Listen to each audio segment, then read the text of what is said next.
Você vai ouvir capítulo 9 do livro 3º do Livro dos Espíritos de Allan Kardec, da Lei de Igualdade. Igualdade natural. Pergunta 803. Perante Deus, são iguais todos os homens? Resposta dos Espíritos. Sim, todos tendem para o mesmo fim e Deus fez suas leis para todos. Dizeis frequentemente, o sol, luz para todos, e enunciais assim uma verdade maior e mais geral do que pensais. Explicação de Kardec. Todos os homens estão submetidos às mesmas leis da natureza. Todos nascem igualmente fracos, acham-se sujeitos às mesmas dores, e o corpo do rico se destrói como o do pobre. Deus a nenhum homem concedeu superioridade natural, nem pelo nascimento, nem pela morte. Todos aos seus olhos são iguais. Desigualdades das aptidões. 804. Por que não outorgou Deus as mesmas aptidões a todos os homens? Deus criou iguais todos os espíritos, mas cada um destes vive há mais ou menos tempo e, consequentemente, tem feito maior ou menor soma de aquisições. A diferença entre eles está na diversidade dos graus da experiência alcançada e da vontade com que obram, vontade que é o livre-arbítrio. Daí se aperfeiçoarem uns mais rapidamente do que os outros, o que lhes dá aptidões diversas. Necessária é a variedade das aptidões, a fim de que cada um possa concorrer para a execução dos desígnios da providência, no limite do desenvolvimento de suas forças físicas e intelectuais. O que um não faz, fá-lo-á outro. Assim é que cada qual tem seu papel útil a desempenhar. Demais, sendo solidários entre si, todos os mundos, necessário se torna que os habitantes dos mundos superiores, que na sua maioria foram criados antes do vosso, venham habitá-lo, para vos dar o exemplo. 805. Passando de um mundo superior a outro inferior, conserva o espírito integralmente as faculdades adquiridas? Sim. Já temos dito que o espírito que progrediu não retrocede. Poderá escolher, no estado de espírito livre, um invólucro mais grosseiro, ou posição mais precária do que as que já teve. Porém, tudo isso para lhe servir de ensinamento e ajudá-lo a progredir. Explicação de Kardec. Assim, a diversidade das aptidões entre os homens não deriva da natureza íntima de sua criação, mas do grau de aperfeiçoamento a que tenham chegado os espíritos encarnados neles. Deus, portanto, não criou faculdades desiguais, permitiu, porém, que os espíritos em graus diversos de desenvolvimento estivessem em contato, para que os mais adiantados pudessem auxiliar o progresso dos mais atrasados, e também para que os homens, necessitando uns dos outros, compreendessem a lei da caridade que os deve unir. Desigualdades sociais. 806. É lei da natureza a desigualdade das condições sociais? Não, é obra do homem e não de Deus. Item A. Algum dia essa desigualdade desaparecerá? Eternas somente as leis de Deus o são. Não vês que dia a dia ela gradualmente se apaga? Desaparecerá quando o egoísmo e o orgulho deixarem de predominar. Restará apenas a desigualdade do merecimento. Dia virá em que os membros da grande família dos filhos de Deus deixarão de considerar-se como de sangue mais ou menos puro. Só o espírito é mais ou menos puro, e isso não depende da posição social. 807. Que se deve pensar dos que abusam da superioridade de suas posições sociais para, em proveito próprio, oprimir os fracos? Merecem anátema. Ai deles, serão, a seu turno, oprimidos. Renascerão numa existência em que terão de sofrer tudo o que tiverem feito sofrer os outros. Desigualdade das riquezas. 808. A desigualdade das riquezas não se originará das faculdades, em virtude da qual uns dispõem de mais meios de adquirir bens do que outros? Sim e não. da velhacaria e do roubo. Que dizes? Item A. Mas a riqueza herdada, essa não é fruto de paixões más? Que sabes a respeito? Busca a fonte de tal riqueza e verás que nem sempre é pura. Sabes, porventura, se não se originou de uma expoliação ou de uma injustiça? Mesmo, porém, sem falar da origem, que pode ser má, acreditas que a cobiça da riqueza, ainda quando bem adquirida, os desejos secretos de possuí-la o mais depressa possível, sejam sentimentos louváveis? Isso o que Deus julga, e eu te asseguro que o seu juízo é mais severo que o dos homens. 809.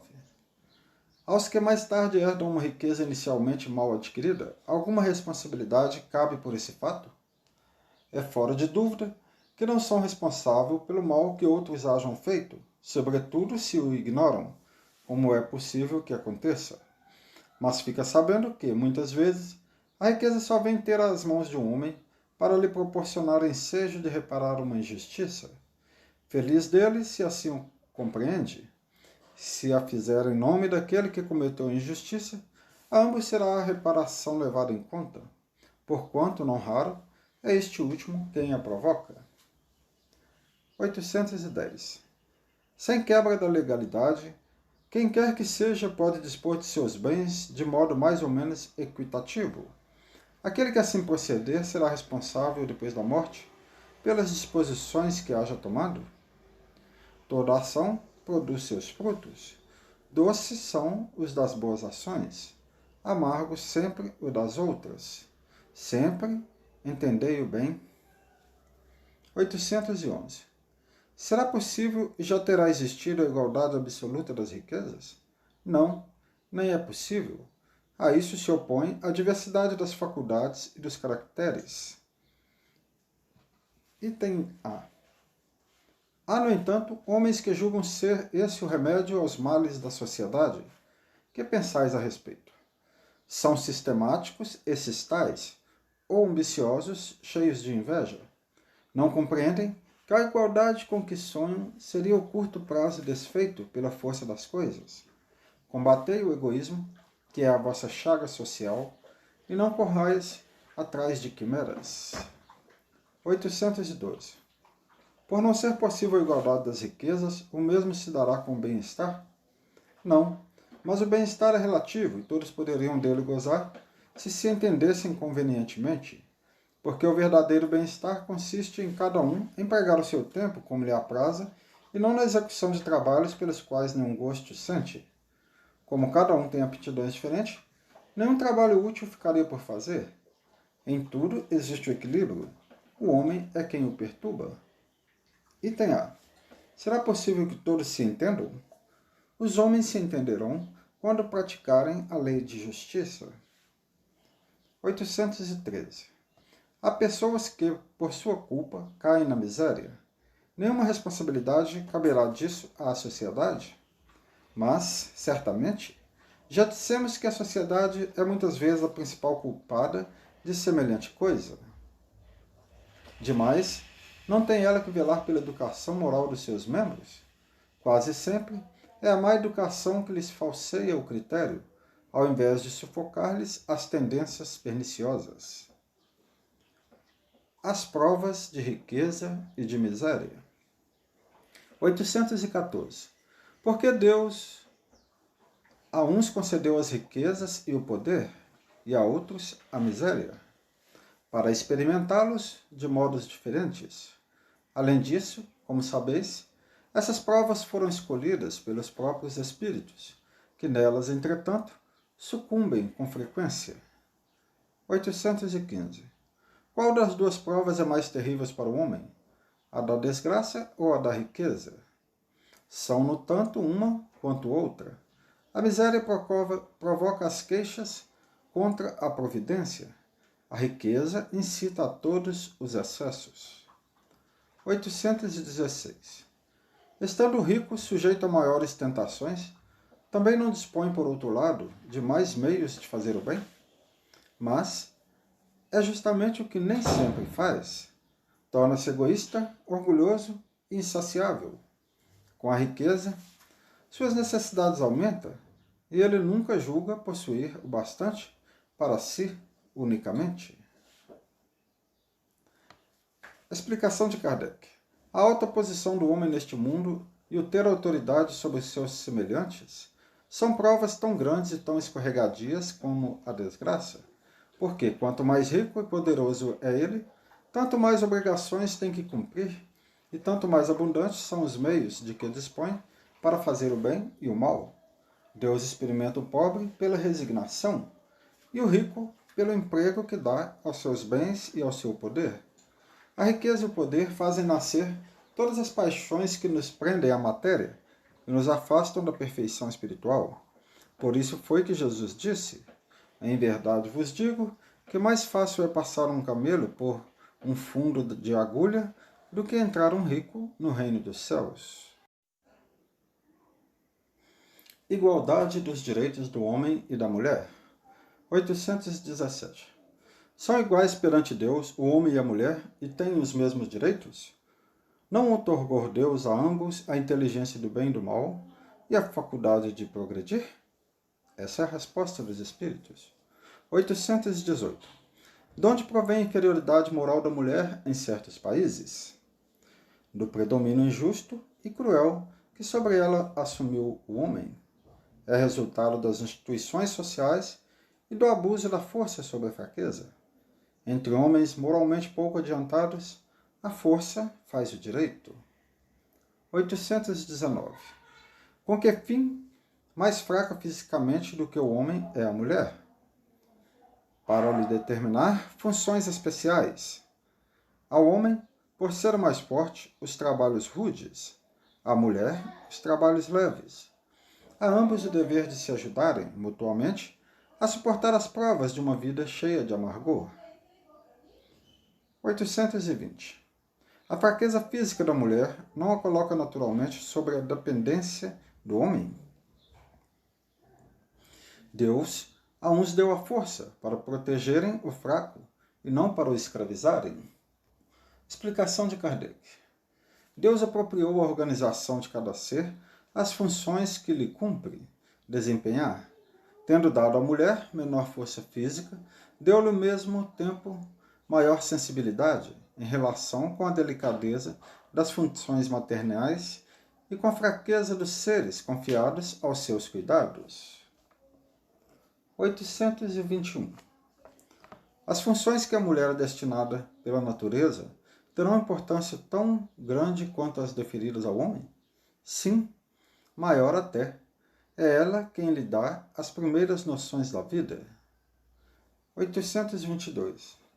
Sendo iguais perante a lei de Deus, devem os homens ser iguais também perante as leis humanas? O primeiro princípio de justiça é esse: não façais aos outros o que não quereríeis que vos fizessem. Item A. Assim sendo, uma legislação, para ser perfeitamente justa, deve consagrar a igualdade dos direitos do homem e da mulher? Dos direitos, sim; das funções, não. Preciso é que cada um esteja no lugar que lhe compete. Ocupe-se do exterior o homem e do interior a mulher, cada um de acordo com a sua aptidão. A lei humana, para ser equitativa, deve consagrar a igualdade dos direitos do homem e da mulher. Todo privilégio a um ou a outro concedido é contrário à justiça. A emancipação da mulher acompanha o progresso da civilização. Sua escravização marcha de par com a barbaria. Os sexos, além disso, só existem na organização física, visto que os espíritos podem encarnar num e noutro. Sob este aspecto, nenhuma diferença há entre eles. Devem, por consequente, gozar dos mesmos direitos. Igualdade perante o túmulo. Donde nasce o desejo que o homem sente de perpetuar sua memória por meio de monumentos fúnebres? Último ato de orgulho. Item A. Mas a suntuosidade dos monumentos fúnebres não é antes devida, as mais das vezes, aos parentes do defunto, que lhe querem honrar a memória, do que ao próprio defunto? Orgulho dos parentes, desejosos de se glorificarem a si mesmos. Oh, sim, nem sempre é pelo morto que se fazem todas essas demonstrações. Elas são feitas por amor próprio e para o mundo, bem como por ostentação de riqueza. Supões, porventura, que a lembrança de um ser querido dure menos no coração do pobre, que não lhe pode colocar sobre o túmulo senão uma singela flor? Supões que o mármore salva do esquecimento aquele que na terra foi inútil? 824. Reprovais então, de modo absoluto, a pompa dos funerais? Não. Quando se tem em vista honrar a memória de um homem de bem, é justo e de bom exemplo. Explicação de Kardec. O túmulo é o ponto de reunião de todos os homens. Aí terminam inelutavelmente todas as distinções humanas. Em vão, tenta o rico perpetuar a sua memória, mandando erigir faustosos monumentos. O tempo os destruirá, como lhe consumirá o corpo. Assim o quer a natureza.